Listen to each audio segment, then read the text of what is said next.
Hello everyone, अगर आप preparations करने वाले हैं या आप प्रिपरेशन कर रहे हैं गेट सोशियोलॉजी एग्जाम के लिए, तो इस वीडियो में आपको कंप्लीट इंफॉर्मेशन मिलेगी इस पेपर के बारे में। हम यहाँ पर सिर्फ सिलेबस की बात नहीं करने वाले, हम बात करेंगे कट ऑफ, क्या अच्छा स्कोर लाना चाहिए, कितनी सीट्स अवेलेबल है, क्या पीएसयू की जॉब्स अवेलेबल हैं गेट सोशियोलॉजी के थ्रू, क्या आती है पीएसयू की जॉब या नहीं आती हैं।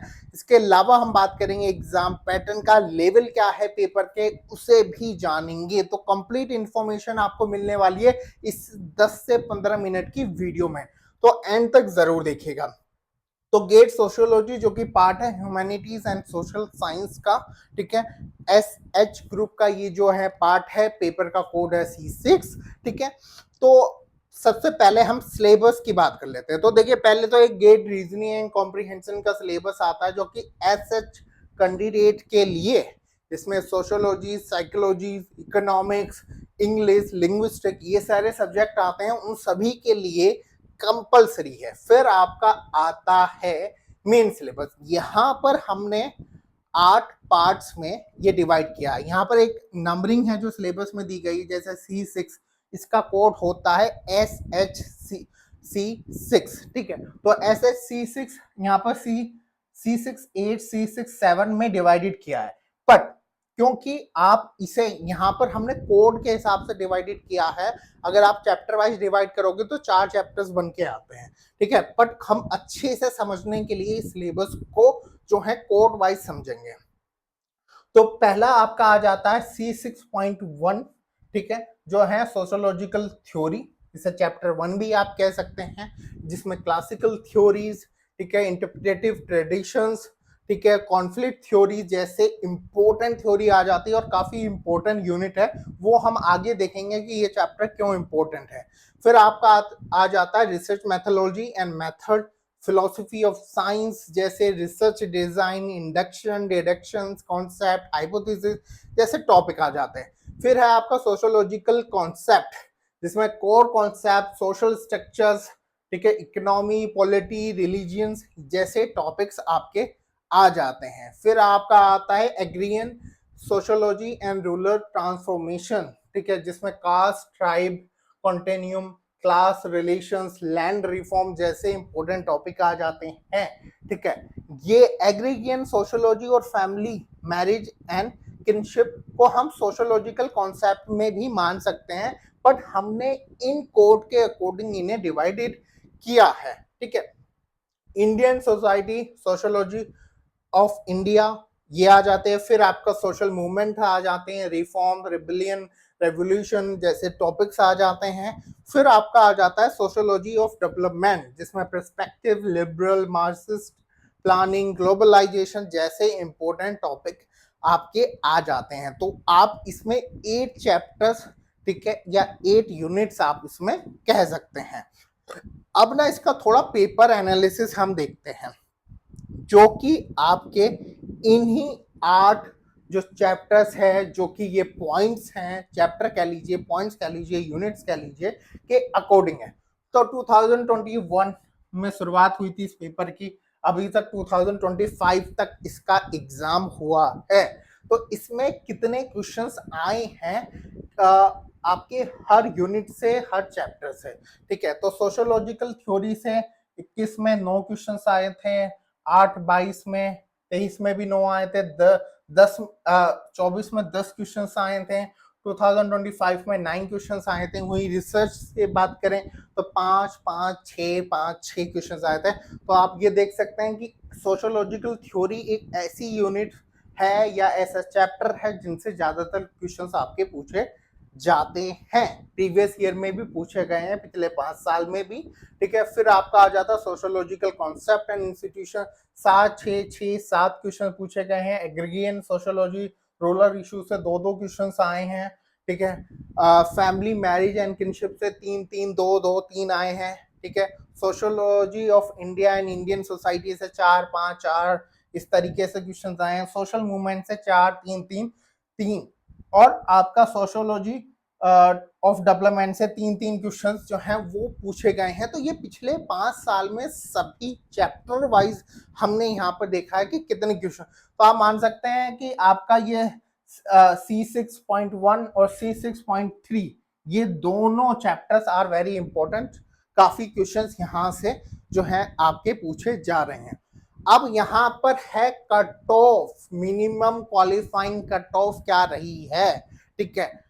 ये आपकी सोशियोलॉजी के लिए है, C6 के लिए। तो आप यहाँ पर देखेंगे जनरल कैटेगरी में देखें तो आपके 2021, 2023, 24, 25 की दें तो लास्ट आपकी 40 गई थी जनरल में। ये मिनिमम क्वालिफाइंग मार्क्स आपके होने चाहिए, मिनिमम कट ऑफ है ये आपकी गेट के लिए, ठीक है, क्वालिफाइड करने के लिए। ये स्कोर नहीं है, सिर्फ मिनिमम है, मिनिमम कट ऑफ है ये। तो आपकी बार 40 गई थी, पिछली बार 36 थी।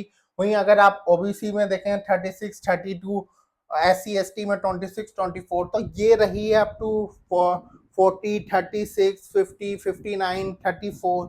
तो ये आपकी जो है क्वालिफाइंग कट ऑफ गई है आपकी गेट सोशियोलॉजी के लिए। प्रीवियस 5 इयर्स की हमने यहाँ पर बात करी। ऑल इंडिया रैंक 1 कैंडिडेट 2025 में सबसे ज्यादा स्कोर करने वाले भाई, ठीक है, सबसे ज्यादा ये है मार्क्स, 80 मार्क्स थे स्कोर। गेट में जो स्कोर आता है आउट ऑफ 1000 आता है, तो उसमें 939 का स्कोर किया था। अरिजीत सेनगुप्ता ने humanities and social science sociology में 80 का स्कोर किया, 939। तो इनकी ऑल इंडिया रैंक 1 है, ठीक है। तो ऑल इंडिया रैंक 1 है। यहां से इस स्कोर से ना सिर्फ ऑल इंडिया रैंक 1 किसकी आई ये समझने को नहीं मिलता। हम एक चीज और समझ सकते हैं बड़े ही आराम से कि देखिए स्कोर किया 80, अगर आप 70 भी स्कोर कर लेते हैं एक प्रेडिक्शन के अकॉर्डिंग देखें तो आप एक तरीके से सीट सिक्योर कर सकते हैं IITs में, क्योंकि भाई ये तो रैंक 1 के टॉपर हैं। बट अगर आप 70 कर लेते हैं तो ये आप मानकर चल सकते हैं कि अगर आपने 70 मार्क्स ऑब्टेन करे, ठीक है, ये मार्क्स हैं आपके, ये मार्क्स हैं, ठीक है, ये स्कोर है, ठीक है। तो अगर आपने 70 भी इसमें अगर स्कोर कर लिया तो आप सीट्स को कंफर्म अपनी ओर से मान सकते हैं, ठीक है। अब इसमें कुछ चीजें चेंज हो सकती हैं क्योंकि सीट्स बहुत कम हैं, ठीक है। क्या पता आप 70 स्कोर करने वाले बहुत सारे कैंडिडेट्स हों, ठीक है, बट इतना स्कोर आप मिनिमम मान के चल सकते हैं कि भाई मुझे इतना तो स्कोर करना ही होगा। अगर मैं सीट्स के लिए देख रहा हूँ IITs में सोशियोलॉजी के लिए, मैं अगर सीट्स देख रहा हूँ अपना PG में अगर IIT से करना चाहता हूँ, तो आपको इससे कम स्कोर में ये एक्सपेक्ट नहीं करना चाहिए कि आपको IITs की सीट मिल जाए, भले से आप 75 कर जाए, ठीक है। क्योंकि यहाँ पर हम टॉपर्स के अकॉर्डिंग, ये मैंने आपको बताया है, टॉपर्स के अकॉर्डिंग यहाँ पर बताया, क्योंकि सीट्स तो बहुत कम ही है, ठीक है। अब थोड़ा सीट्स देख लेते हैं जो हमें डाटा मिला, ठीक है। अराउंड 5 IITs हैं जो कि सोशियोलॉजी से या सोशलॉजी से, जैसे social societies, rural urban societies जैसे डिफरेंट ह्यूमैनिटीज के कोर्सेज प्रोवाइड करवाते हैं जिसमें आप सोशियोलॉजी के थ्रू अप्लाई कर सकते हैं। बट हमें 4 IITs का मिला है कि जिसमें सीट अप्रोक्सीमेट कितनी रहती है, अप्रोक्स है, ये ऊपर नीचे जा सकती हैं। जो डाटा अवेलेबल था ऑन गूगल इंटरनेट, हमने उस डाटा को कलेक्ट करके ये सीट्स यहाँ पर अप्रोक्सीमेट इतनी सीट्स आपकी रहती है। जैसे IIT बॉम्बे में 20, मद्रास में 25, दिल्ली में 15 और गांधीनगर IIT में अराउंड 18 सीट्स आपकी रहती है। और जैसे कि मेरी नॉलेज के अकॉर्डिंग 5 IITs है, एक और IITs हैं जिसमें आपका सोशियोलॉजी से रिलेटेड जो है वो कोर्स रहता है, ठीक है। बट उसका कोई ब्यौरा नहीं मिला तो हमने उसमें ऐड नहीं किया। बुक्स फॉर गेट सोशियोलॉजी, अगर आप सभी चैप्टर वाइज यहाँ पर चैप्टर वाइज या टॉपिक वाइज बुक चाहते हैं तो यहाँ पर दी गई है। अदरवाइज हमारी बुक्स आती हैं जिसमें गेट सोशियोलॉजी की एक लेटेस्ट बुक्स भी इन्वॉल्व हैं गेट सोशियोलॉजी थ्योरी बुक्स आती हैं जिसमें आपके कंप्लीटली सारे चैप्टर्स कवर हो जाते हैं 2 थ्योरीज बुक्स में, ठीक है। एक लेटेस्ट बुक्स हमारी आई है जिसमें 2021 से लेकर 2025 के सॉल्व प्रीवियस ईयर क्वेश्चन दिए गए हैं। इसके अलावा आपको सभी चैप्टर से 1500 प्लस प्रैक्टिस एमसीक्यूज भी मिलते हैं प्रैक्टिस करने के लिए। तो ये दोनों बुक आती हैं, एक थ्योरीज कवर होती है, सेकंड बुक में आपके PYQ plus chapter wise practice MCQs दिए गए हैं। अगर इसके बारे में आप और इंफॉर्मेशन जानना चाहते हैं तो 7310762592 पे आप व्हाट्सएप कर सकते हैं, कॉल कर सकते हैं, हमारी टीम आपको उसकी डिटेल जो है वो शेयर कर देंगे। अब एक सवाल था पीएसयू जॉब का, बहुत सर्च करने के बाद कोई भी ऐसा डायरेक्ट रिक्रूटमेंट नहीं मिला किसी भी पीएसयू में। यहाँ पर कुछ पीएसयू का एग्जांपल लिया, GAIL, ONGC, power grid, NTPC, Indian corporation, Hindustan petroleum, Bharat petroleum. भाई कोई भी गेट सोशियोलॉजी के थ्रू डायरेक्ट रिक्रूटमेंट नहीं होता। हाँ, गेट क्वालिफाइड करने का एक बेनिफिट ये है कि गेट का स्कोर जैसे सीयूटी पीजी आप दे सकते हैं अगर आप सेंट्रल यूनिवर्सिटीज में एडमिशन देख रहे हैं। सेम अगर गेट आप अच्छे से क्वालिफाइड कर जाते हैं, अच्छे मार्क्स ऑब्टेन करते हैं, अच्छा स्कोर करते हैं, तो इसका स्कोर एक्सेप्टेबल होता है। Mostly central universities, state universities, private वाले तो ले ही लेते हैं, ठीक है। तो ये एक बेनिफिशियल आपके लिए हो सकता है कि गेट क्योंकि एक नेशनल लेवल का एग्जाम है। अगर आप आईआईटीज के अलावा भी अगर किसी अदर यूनिवर्सिटीज में अगर आप एडमिशन देख रहे हैं तो मेरे अकॉर्डिंग, मेरी नॉलेज के अकॉर्डिंग ज्यादातर यूनिवर्सिटीज गेट का स्कोर जो है वो एक्सेप्ट करती है। तो ये बेनिफिट्स आपके लिए हो सकता है, अदरवाइज पीएसयू में तो ऐसा कोई स्कोप नजर आता नहीं है, ठीक है। तो यहाँ पर आप इसे कंप्लीटली देख सकते हैं। एलिजिबिलिटी की बात करें तो देखिए, आप सोशियोलॉजी के लिए हो, आप बैचलर डिग्री आपके पास होनी चाहिए, ठीक है। बैचलर डिग्री आपकी रिक्वायर्ड होती है only of any of the stream, ठीक है। आप किसी भी बैकग्राउंड से हो, आपने ज्योग्राफी, हिस्ट्री, इकोनॉमिक्स कुछ भी कर रखा हो, आप इसके लिए अपीयर्ड हो सकते हैं।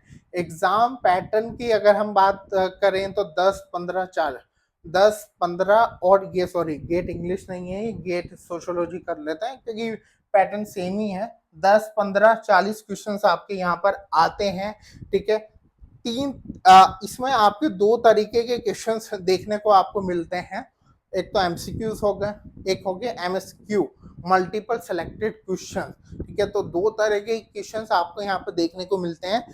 यहाँ तक कुछ क्वेश्चन 2025 के पेपर में आपको एक डायग्राम पर बेस्ड क्वेश्चन मिला है। 1-2 क्वेश्चन ऐसे आए हैं डायग्राम बेस्ड पर क्वेश्चन आए हैं, तो उससे अगर लेवल इतना एनहेंस नहीं होता, आप उसे इजीली अंडरस्टूड रहते हैं। बाकी इसका पेपर का लेवल अगर देखा जाए तो वो मीडियम रेंज ही पेपर आता है, इतना हार्ड पेपर नहीं आता। वो आपको प्रीवियस ईयर पेपर से या आप हमारी बुक ले सकते हैं, उससे आपको पता चल जाता है थोड़ा सा लेवल एनहेंस किया है 2025 में।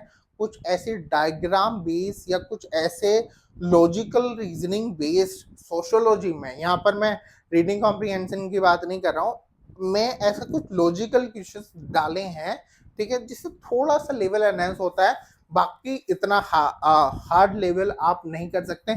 अगर कंपेरिजन करें आप सीयूटी पीजी एग्जाम से, तो भाई गेट तो गेट है, सीयूटी पीजी पीजी है। तो गेट का कोई भी सब्जेक्ट हो, उसके बाकी यूनिवर्सिटी एंट्रेंस एग्जाम से या बाकी एंट्रेंस एग्जाम से उसका लेवल ऊपर ही रहता है, एनहेंस ही रहता है, क्योंकि इसमें आपकी नेगेटिव मार्किंग भी इन्वॉल्व हो जाती है, ठीक है। और लेवल और जो क्वेश्चन, सिंपल क्वेश्चंस भी उस तरीके से दिया जाता है ताकि आपको उसे समझने में समय लगे, और आप जब भी अच्छे से समझ पाएंगे जब आपने अच्छे से उसकी थ्योरीज कवर की हो, अच्छे से प्रैक्टिस करी हो, जब भी आप उससे जो है समझ पाएंगे। तो ये था complete information about GATE sociology exam के बारे में, ठीक है। यहाँ पर जो कुछ चीजें बताई गई हैं वो on the basis of Google, internet और वेरियस सोर्सेज के अकॉर्डिंग मैंने आपको बताई है। Thank you.